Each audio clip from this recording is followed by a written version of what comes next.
Little tour of ours. This is the CIA building, Culinary Institute of America, but also perfect place for the actual CIA building, if you ask me. Hide in plain sight.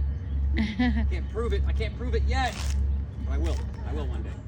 And that was also the formerly Christian Brothers Brandy Distillery. And around 1910, the big earthquake that happened, a bunch of caves collapsed inside there. So if you brought a pickaxe, shovel, and a lantern, go find some old brandy. You know, a lot of fun. Part of the story is that building to the right of it, which is the old grist mill, and we're going to dive into that right now. So, Charles Krug, welcome. Charles Krug, the man, he was a Prussian immigrant who immigrated to America in 1852, and he landed in San Francisco where he got his first job as a newspaper editor. And it was there he was going to soon meet his soon-to-be very best friend in the whole wide world, an Augustus Horace. Now, Augustus Horace was an Austrian immigrant, and when he got to America, he made his way to Wisconsin. And he became an overnight success. He was one of the first people to plant hops in that area, and hops became one of the #1 cash crop in Wisconsin at the turn of the century. He was also one of the first people to look at a mountain and say, I want to put my stuff in that mountain. And he started drilling subterranean caves and cellars. People followed in suit. He had the makings of an entire town surrounding him. He had his own stockyard, own sawmill, and he was loving life out there. But he heard that gold was discovered in the Sierra foothills, so he picked everything up and headed west. During the same time, he was employed by the U.S. government to do viticulture research into Bordeaux varietals and where they're going to take root in this country. It was one of Thomas Jefferson's dreams to make America a wine destination, and he definitely passed before that could be realized. But not like he was tired of going to Paris to get his wine. He had some parties there. But that was just one of his visions for America. But it wasn't going to happen on the East Coast. They've been trying for years, and just too swampy, not enough aeration in the soil, not enough of that X factor for the grapes to really take root and become something special. So as he's heading west, he was like the Johnny Appleseed of planting grapes. He was noticing that the further and further west he got, when the soil became more airy, more rocky, more like gravelly terrain, these grapes are doing a lot better. So he makes his way to California, where he's in the northern part where Sonoma is, and he's talking with his Franciscan monks who've had amazing success in California growing these grapes. He's like, what?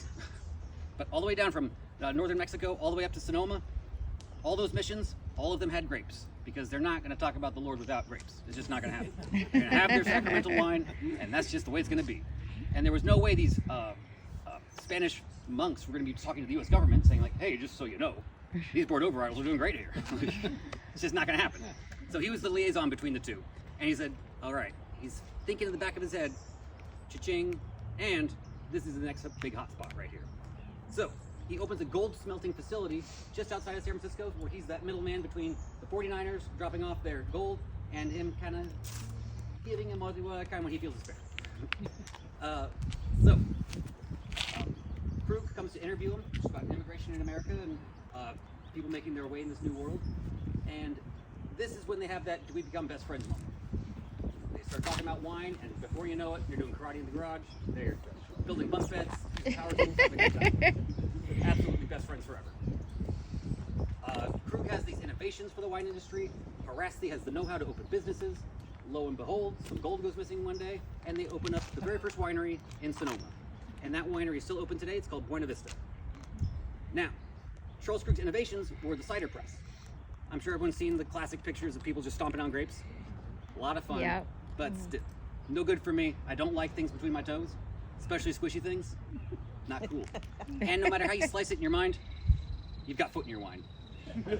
Because there was a foot in your wine. Just like that.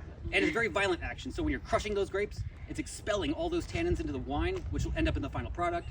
Therefore, you have a more bitter wine. But with that slow draw, that pull of the cider press, it's a slow extraction of the juice. So they're leaving most of the tannins behind. So even if scientifically they didn't 100% get what they were doing or why it was working, it was still making a far less bitter wine. So people were taking note. These guys know what the hell they're doing. So Krug is happy, Horace is happy, but still in the back of Krug's mind, he wants his own business. So he bids farewell to his very best friend in the whole wide world and says, I will not step on your toes in this valley. So he comes over here to answer an ad by Mr. Bale, who owns the grist mill over there, which is that building directly to the right. And this is all Bale's land, 540 acres at the time. And most of it had grapes.